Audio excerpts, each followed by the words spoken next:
قل هذه سبيلي أدعو إلى الله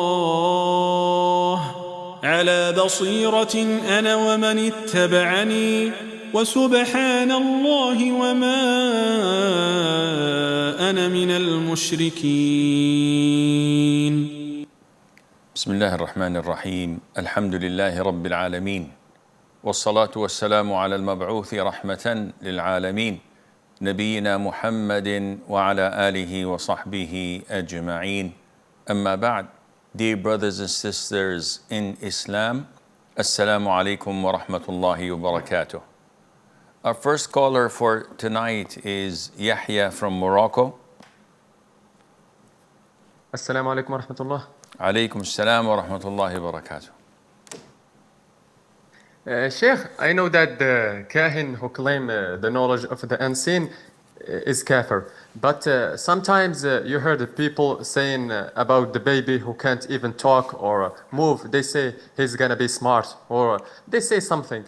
Isn't this kihana? It's like the munajjim when he looked at the stars and they say build his conclusion on something is not يعني ليس دليل. Is it kahana?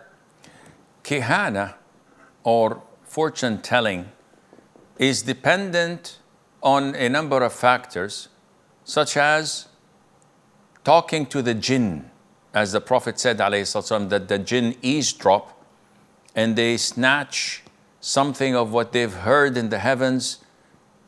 Most and the vast majority of them are struck by meteoroids and fiery stones, but some manage to sneak something to this fortune teller and he mixes it up with 99 lies. So this is how they reach to know something of such a nature that is unseen to us. In addition to the fact that a lot of them are simply imposters, they're liars. This is different from a prediction. Allah Azza wa Jal told us in the Quran, إِنَّ فِي ذَلِكَ لَآيَاتٍ لِلْمُتَوَسِّمِينَ.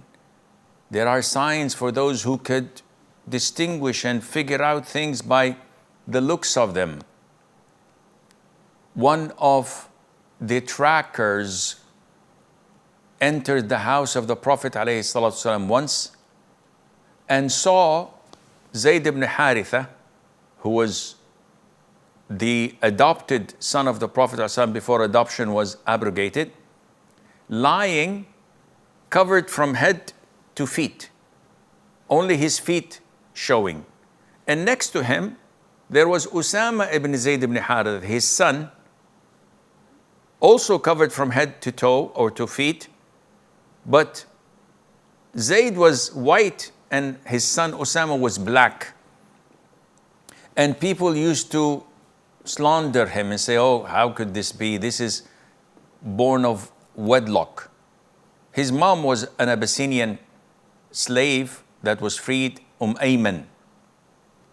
So when he came in, this tracker who knows how to track things in the desert, who knows things by certain signs we don't know, he looked at their feet and he said, these feet belong to one another. And the Prophet was very happy because of that testimony that this is the son of Zayd ibn Haritha, not as they claimed and slandered him. So sometimes we could see things in people's faces and make a prediction, not that we know the unseen, but Akhi, your face is not normal, as if you've done something. And the guy would have done a heinous sin yesterday and he breaks down and confesses. Or you could predict that by the ongoing of the company's financial statement, I think the fourth quarter would be a total failure. And this is based on a track record. If I look at a child, I could see in him the glow in his eyes that, wallahi, subhanallah, And this is part of being optimistic and positive. This boy is going to be an imam. He's going to be a scholar. And so he would happen to be one with the grace of Allah Azza wa Jal. So this is not related to fortune telling or something that is haram at all. Urba from Pakistan. Assalamu alaikum wa rahmatullahi wa barakatuhu. Alaykum assalam wa barakatuh. My question is that in Islam, in the fiqh world, there are so many different opinions about different topics. For example, some would consider an act haram, and other opinion would not consider it haram. So, what if someone gets so confused that sometimes all the opinions would seem the right one, or if they're following a certain opinion, they would get anxious that what if it's not the right one, you know? So my question is basically, how can I properly seek an opinion, making sure I'm on the safest side in terms of my akhirah? A layman has to follow the direction of his mentor, of his sheikh, someone whom he trusts his knowledge, his religious practice, his wisdom, his experience, his righteousness. Because a layman is someone who's blind. He needs someone to guide him. Tom, Dick, and Harry tell him, go right, go left, go backwards, go forward. And he doesn't know which direction to go because he's blind. He needs someone to take his hand. But if this blind man insists on, no, I'm not going to take anybody's assistance, I'm just going to listen, he's going to reach nowhere very quickly because he has no compass. Therefore, a layman has to choose a specific sheikh that he trusts and follows blindly. Ahmed from Palestine. Assalamu alaikum. Alaykum assalam. I want to ask if I have two options. Is either to buy a product that on the package have a drawing, or a product that doesn't have this drawing, but the other product has better quality. So can I buy the product that has drawing on the box? Yes, you can. Yes, you can. Yes, you can. Sumaya from the UK.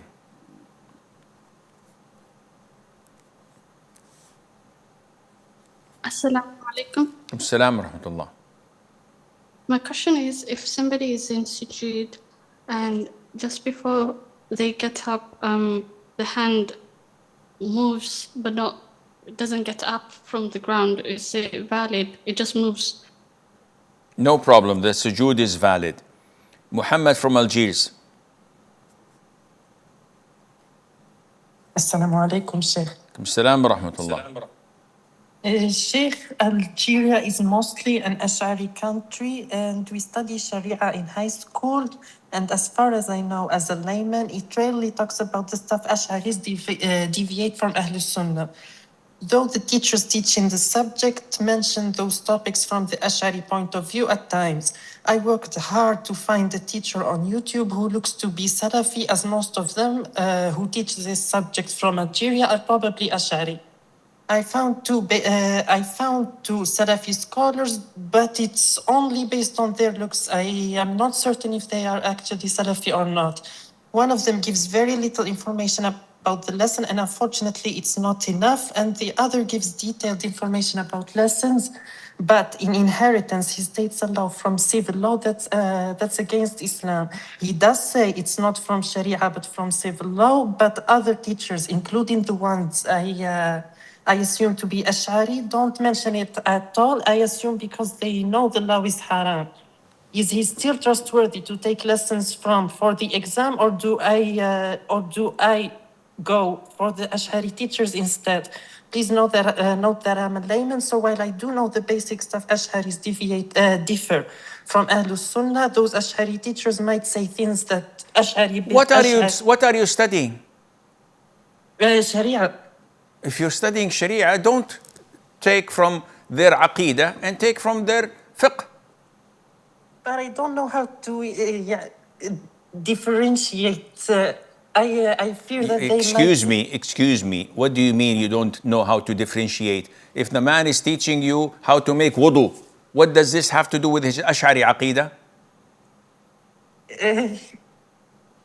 You have a problem in understanding what is Sharia and what is Aqidah. Yeah, I'm a layman, so I fear I might not realize that. How do you know what is Ash'ari? I know the basic things they differ from us. What are they?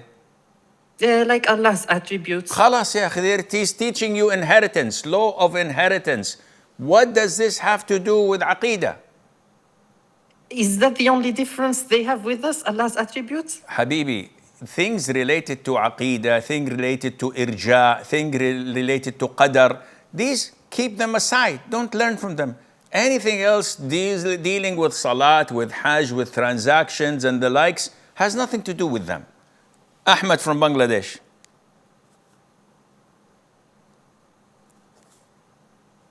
Alaikum, Sheikh. Assalamualaikum.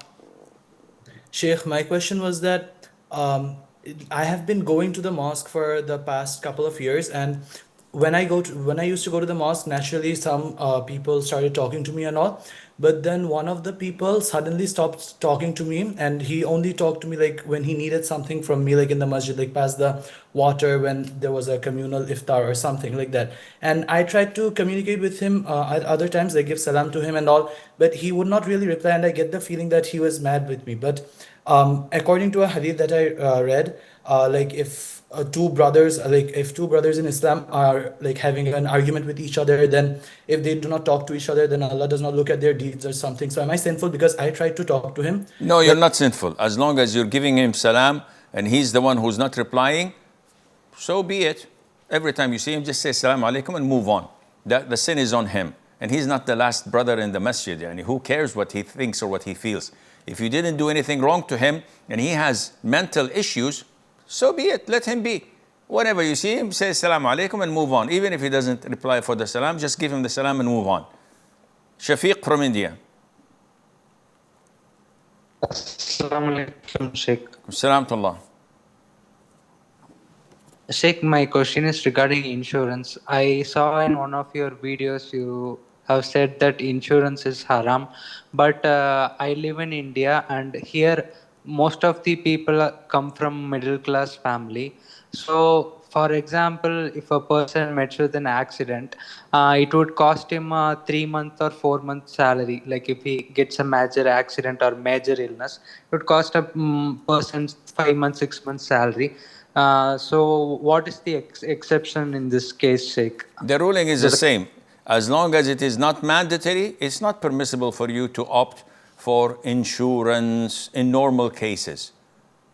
If it is mandated by law to have a car insurance, third party most likely, yes, you can do that without any problem. Neela from Bangladesh. Assalamu alaikum, Sheikh. Assalam to Allah. Sheikh, there is a phrase that is very common in Bangladesh, especially in my city. During Friday khutbah, Imam also says this. I just wanted to know if it is correct, like, Hasbi Rabbi Jallallah, ma fi qalbi ghayrullah, Nur Muhammad sallallahu la ilaha illallah. I don't understand what this is. They use it a lot. I don't understand it. Maybe you have to send it through the email so I can read it in Arabic. Maybe it has some meaning, but what I've said, I did not understand. Vishal from Pakistan.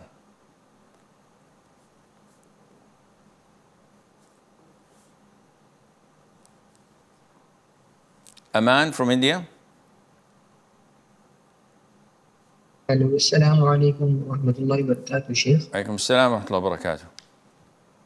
So, Sheikh, I heard that it is haram to announce a person's death in the mosque. If so, then how should we announce it?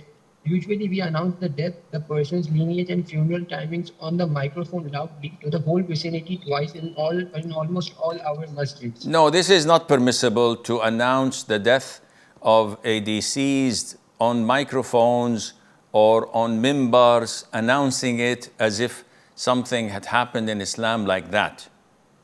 You announce it through telling your neighbors, and your neighbors tell their neighbors, and everybody knows that so-and-so has died. But to announce it on the microphone, oh, the so-and-so has died, or some people say after Isha prayer, The Imam gets a list and so has died, so is just born. And what is this? Yani the 9 o'clock news? No, this is not permissible. Shehroz from Pakistan. Assalamu alaikum, Sheikh. Alaykum salam.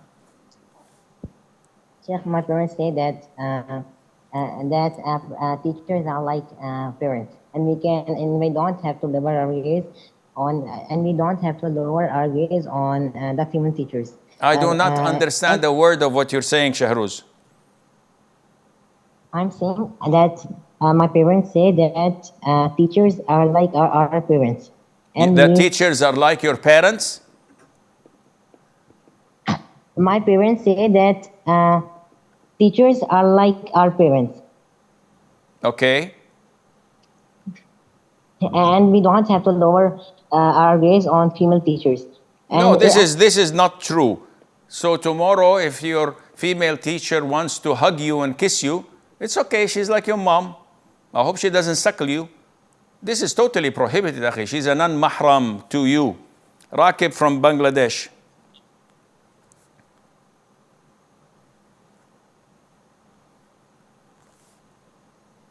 Assalamu alaikum wa rahmatullahi wa barakatuh, Sheikh. Assalamu alaikum wa barakatuh. So, Sheikh, if somehow for any reason I am late for the prayer in masjid, and I know that by the time I reach the masjid, the imam would be either in the final sitting or he would have concluded the prayer. So, in this scenario, would it be permissible for me to pray at home? No, it is not permissible. You have to go to the masjid. Zahid from India.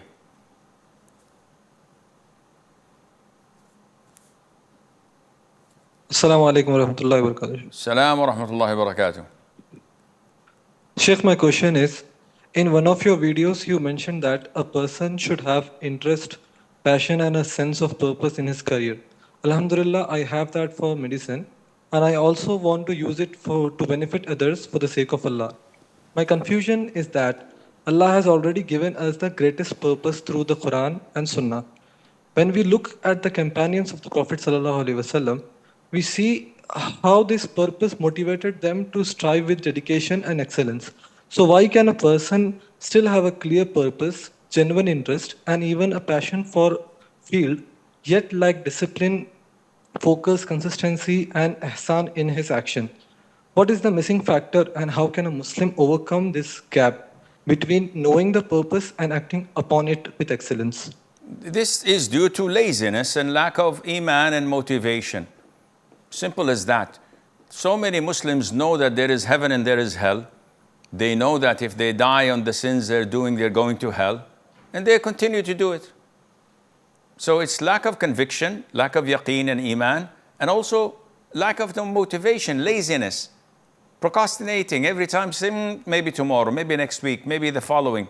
There is no motivation for them. And it's at the beginning and at the end.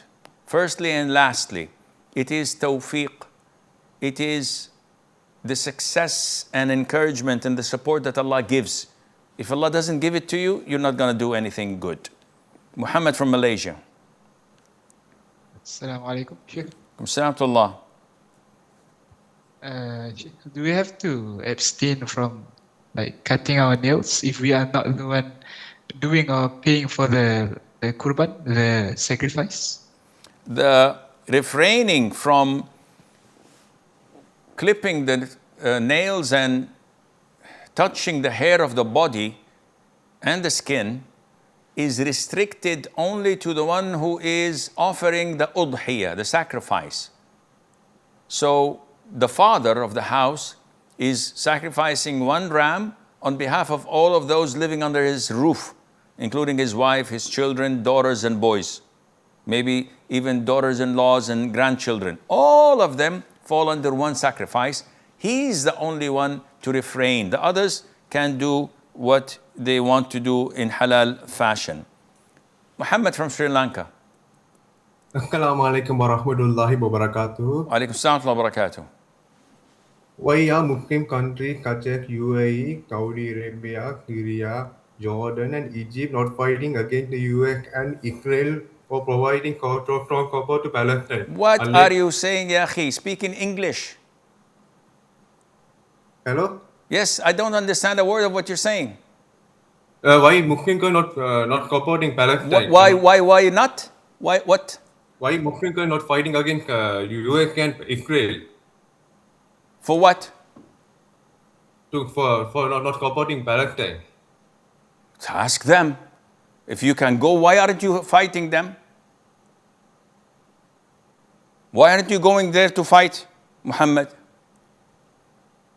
Because I'm living outside Oh, Palestine. buy a ticket and go and see what will happen to you. Sometimes people don't see beyond the tip of their noses. They speak about mega issues that is way above their pay grade. Akhi, running a country, having people dependent on you, the pros and cons, enemies anticipating you to make a mistake, things that are way beyond your comprehension cannot be just scratched with a pen and say, why don't you do this and do that? If you personally, you're not able to do any such thing, how do you expect others to do it? There are so many things that are interlinked that we don't see. And this is not our job. Our job is to fulfill what Allah ordered us in the Quran and the Sunnah according to our capability.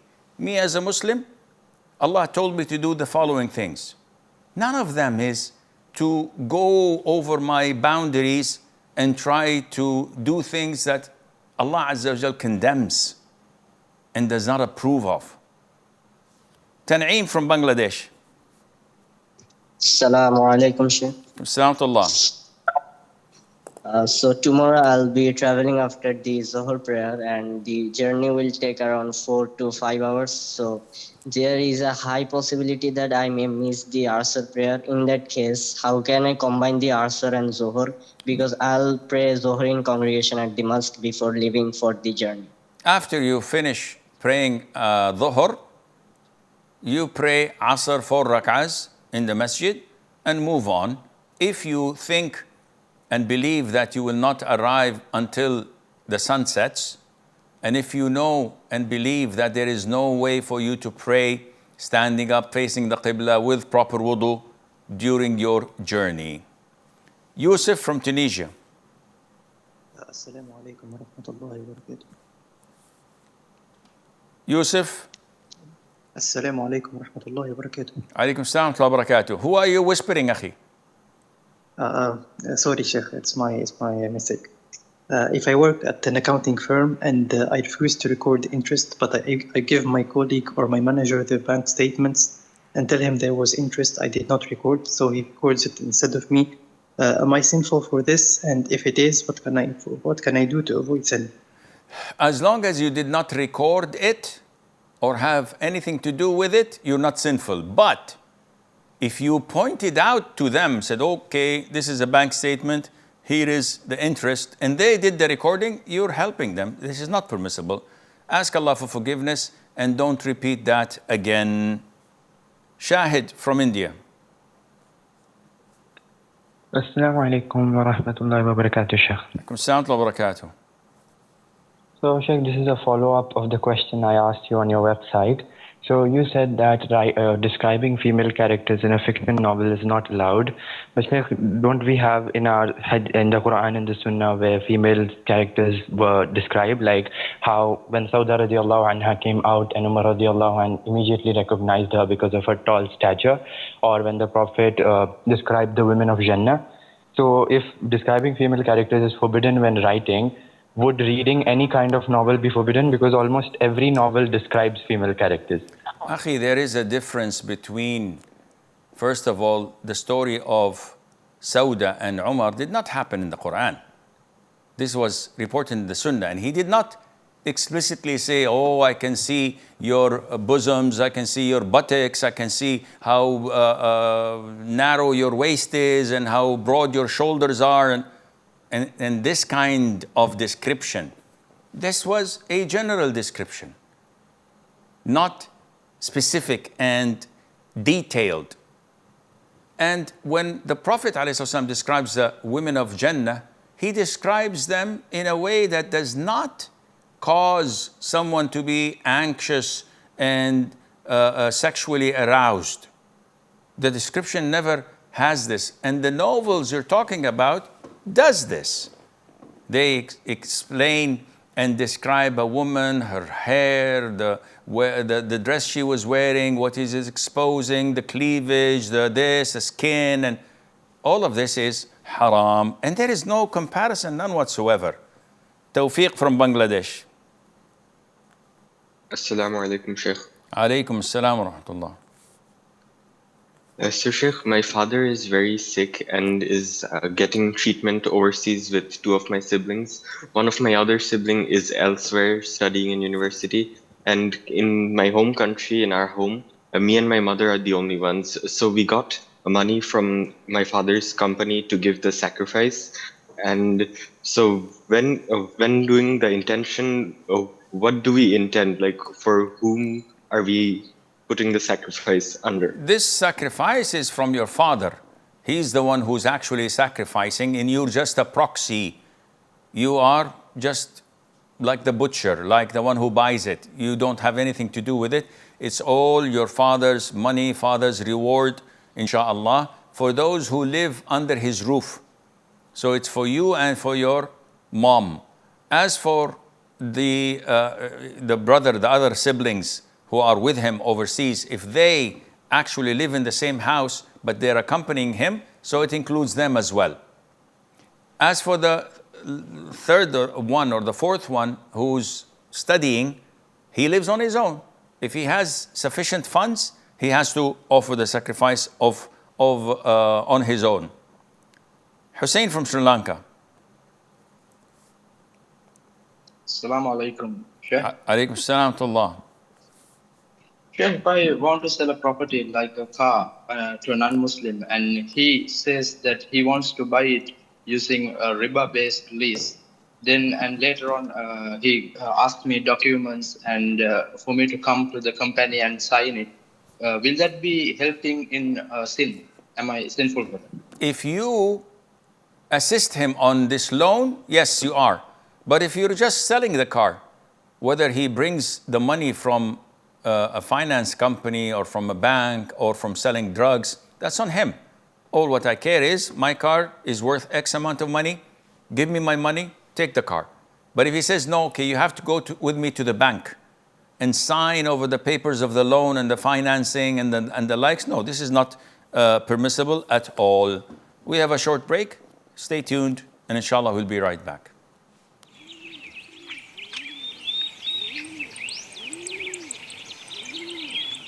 To sponsor Ask Zad program or to advertise, contact us at info@zad.tv. You will get the reward of all those who benefit from watching this show, inshallah.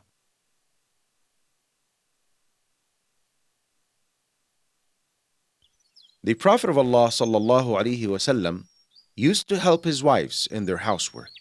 Al-Aswad ibn Yazid, may Allah have mercy on him, narrated that Aisha, may Allah be pleased with her, was asked, what did the Messenger of Allah sallallahu alaihi wasallam do inside his house?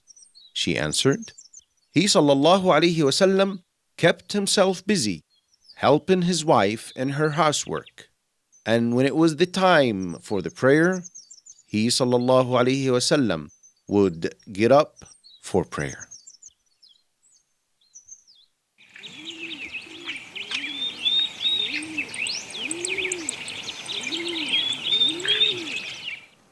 Assalamu alaikum wa rahmatullah and welcome back. Farhan from Bangladesh. Assalamu alaikum, Sheikh. Alaikum salam.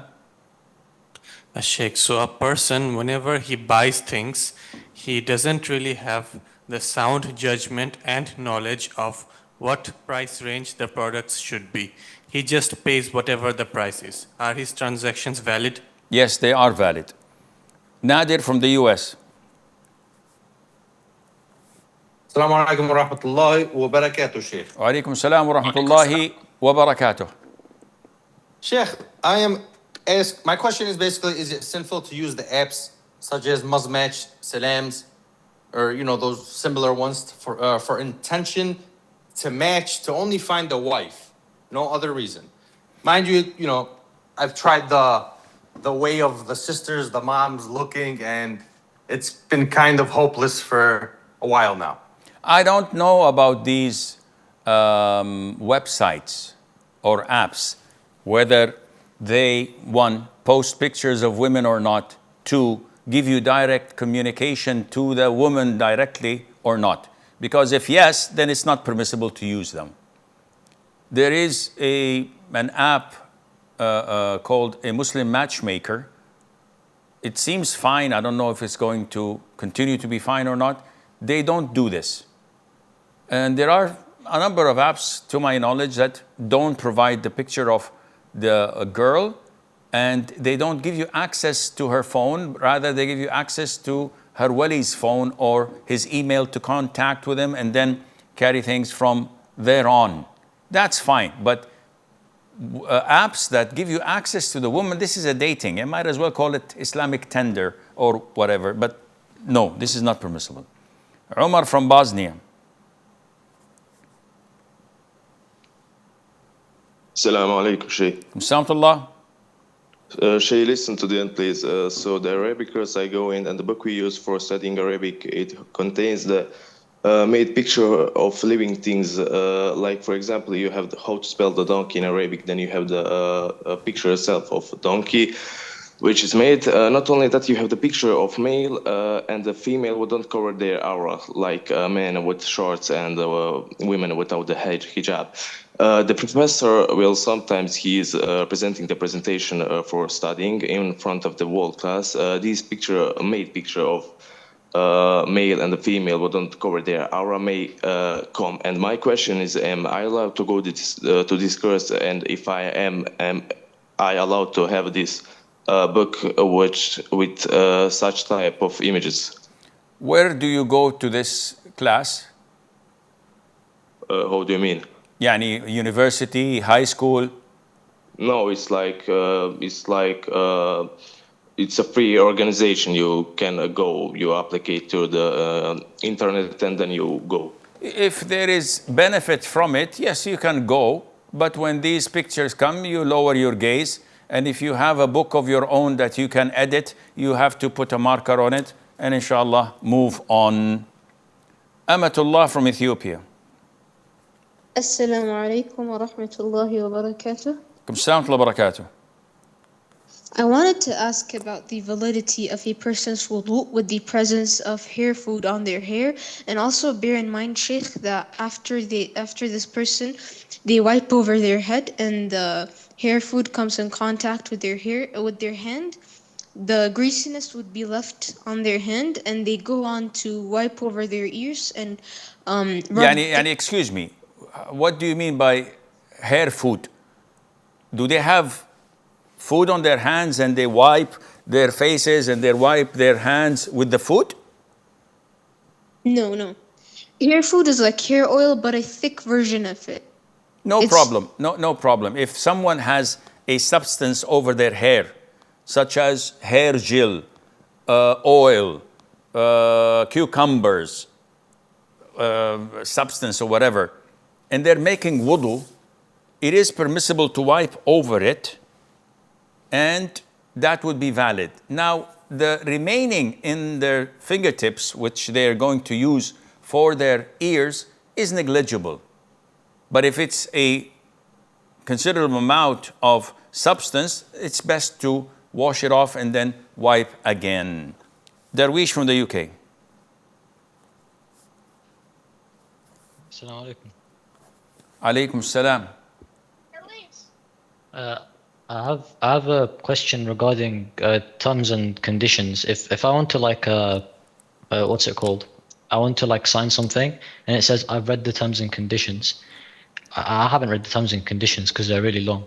If I tick it, would I be considered lying? No, there is no problem in doing that. Amir from India. Assalamu alaikum, Sheikh. Assalamu. Sheikh, my question was about predestination and free will. So, as Ahlul Sunnah wal Jama'ah, we believe that Allah is in complete control of everything and there exists free will. We also believe that Allah decreed everything 50,000 years before the creation of the entire universe. And we believe that all the atoms and all the elements and all the thoughts which are in your heart and your head, and Allah is in control of everything. So, my question to you is, Sheikh, He is in control of whatever thoughts go into your head. And Abu Jahl did not revert to Islam, but Umar radiallahu anhu did revert to Islam. So cannot Abu Jahl on the Day of Judgment complain that since Allah is control of everything, even the thoughts in my heart, He chose not to give me the light of Islam, but He chose to give Umar the light of Islam, since we know that Allah controls all the atoms and all the thoughts and all our actions. Question: did Abu Jahl know what Allah divinely decreed for him when he was alive? Yes or no?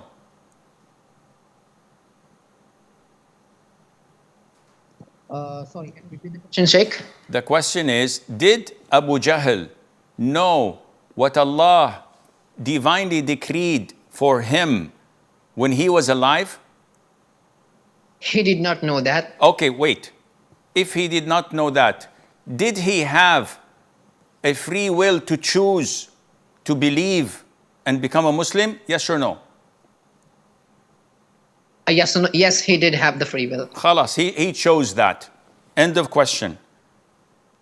Marjan from India.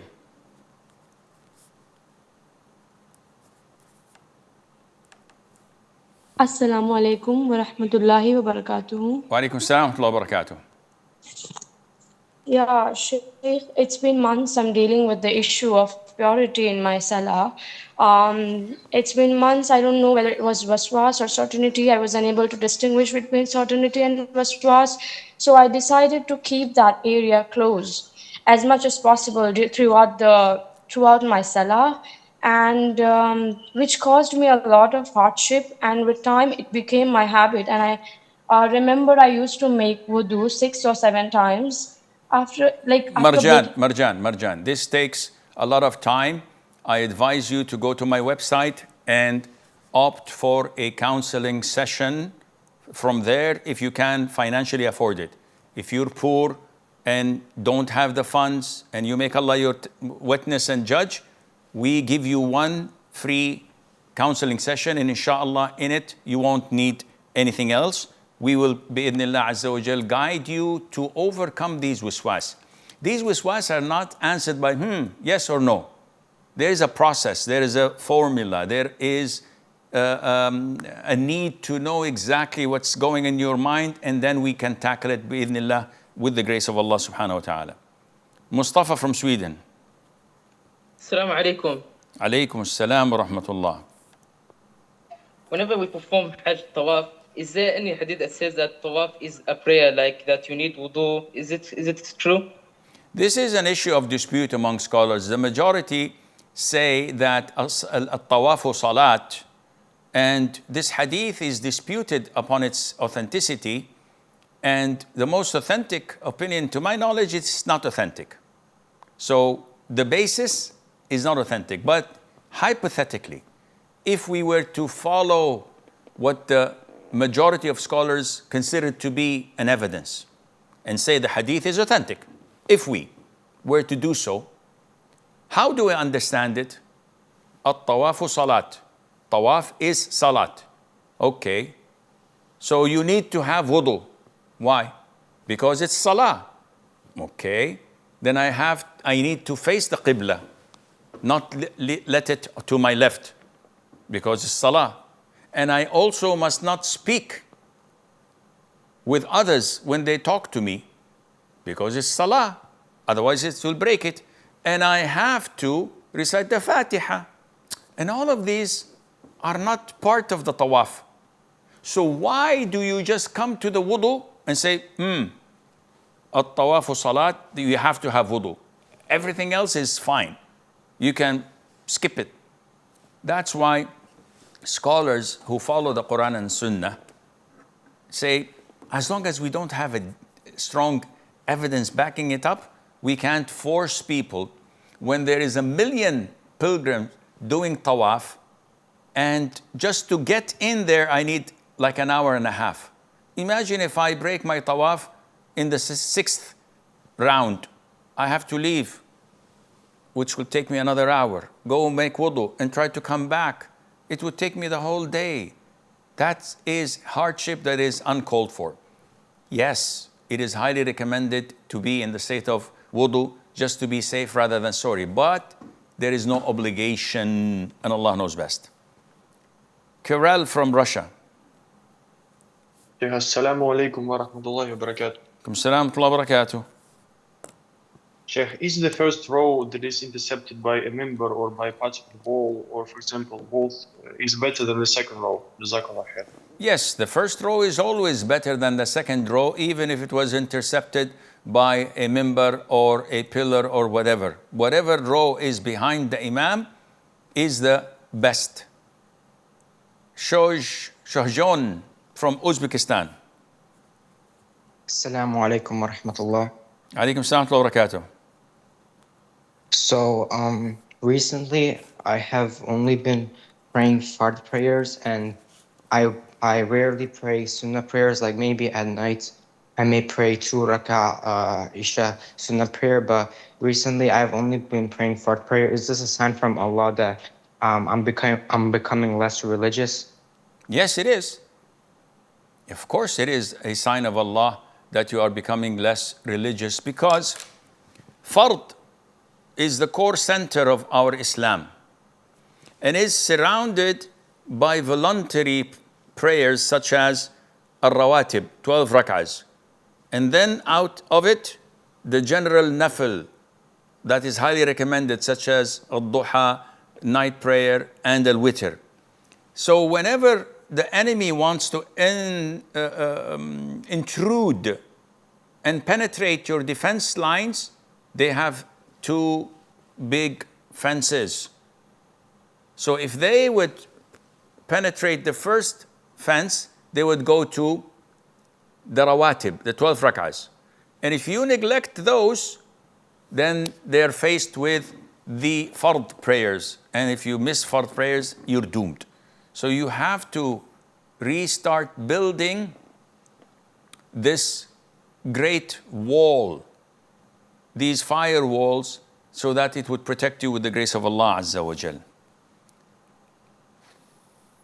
Riyaz from Bangladesh. Assalamu alaikum, Sheikh. Alaikum salam wa rahmatullah. Sheikh, is it permissible for man to use accessories that are pink or purple? For example, can a man use pink or purple mobile phone? No problem. No problem, as long as the community would not consider him to be a little bit, you know. But yes, pink and purple and these colors are normal. But if they think that it's a bit girlish and that this person might be gay, no, you should avoid these colors. Arish from the UK. Assalamu alaikum, Sheikh. Alaikum salam wa rahmatullah. Sheikh, I come across two hadith. One of the hadith, I know it's about Sunnah al-Rawatib, which is Prophet alayhi salatu wasalam said, whoever prays 12 rak'ah in a day and night, a house will be built for them in paradise. And the other hadith I just recently came across of hadith of Habiba radiallahu anha. Again, Prophet sallallahu alayhi wasallam said, whoever consistently prays 4 rak'ah before Dhuhr and 4 after, Allah will forbid that person from the hellfire. So my question is just, how should we implement this hadith? Because Dhuhr, Sunnah al-Rawatib are 6, 2 before Fard and 4 before Fard into 2 and 2 after Dhuhr. That's very easy. You add another 2 after Dhuhr. So instead of praying 4, then 2, you pray 4, then 4.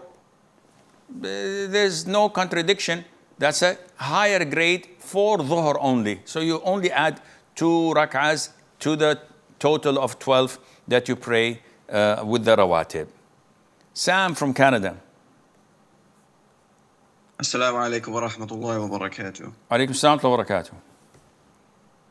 Sheikh, we know there's a difference of view whether abandoning Salah is kufr or not, but how do we advise the people who don't pray? Sometimes they say, Shaitan worship Allah for thousands of years, he's going to hell anyways, right? So what's the point of my prayer? It's like, or they say, I don't want to pray because when I see how the Muslims pray and then they do something else, it's like, I don't like to pray anymore because of what I see in the Muslim people. Whatever it is, whatever's the reason, but how do we advise them and get them to even start? No, such people, akhi, you don't even advise them. You don't even come close to them. You just run. These are full-fledged hypocrites. These people are full-fledged hypocrites who have deep resentment to Islam, to the Quran, to the Sunnah. Someone who says Satan have worshipped Allah for thousands of years, look what had happened to him, is a schmuck, is an idiot. Why don't you look at Jibril? Why do you look at Satan? Of all those that you can look at, you neglected the billions of angels who are worshipping Allah Azza wa Jal and whom Allah is pleased with. And you only go to this cursed individual and take him as your role model. He is your role model, and you will be with him in hellfire for eternity, inshallah. These people, you just run.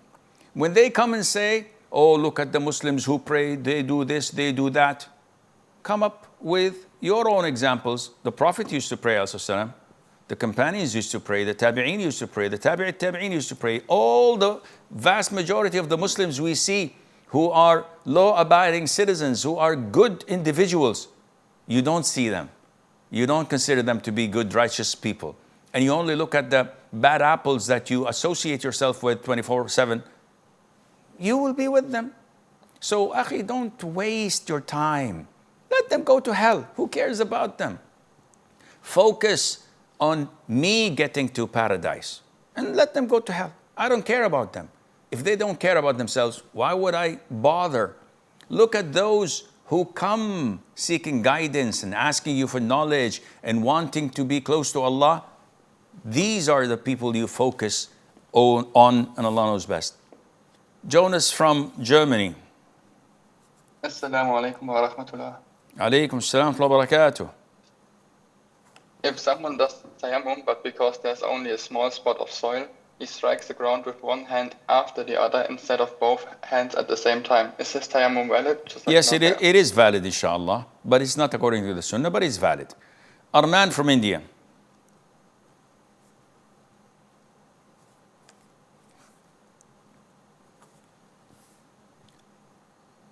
Mu'minah from the Emirates.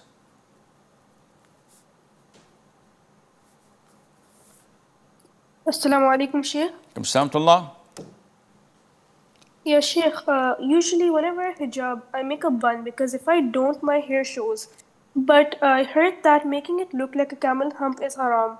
But it does not go above my head. So is it permissible for me to make a bun? If you make your hair as a bun and it's at the bottom of your head, there's no problem.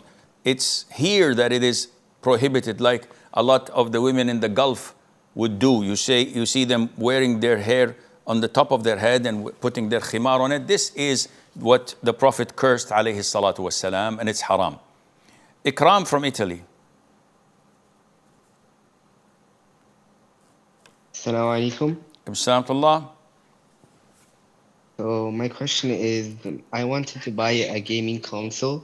The issue is the company partnered with a game which has disrespected the Quran and this and that, but the company itself does not proclaim to hate Islam.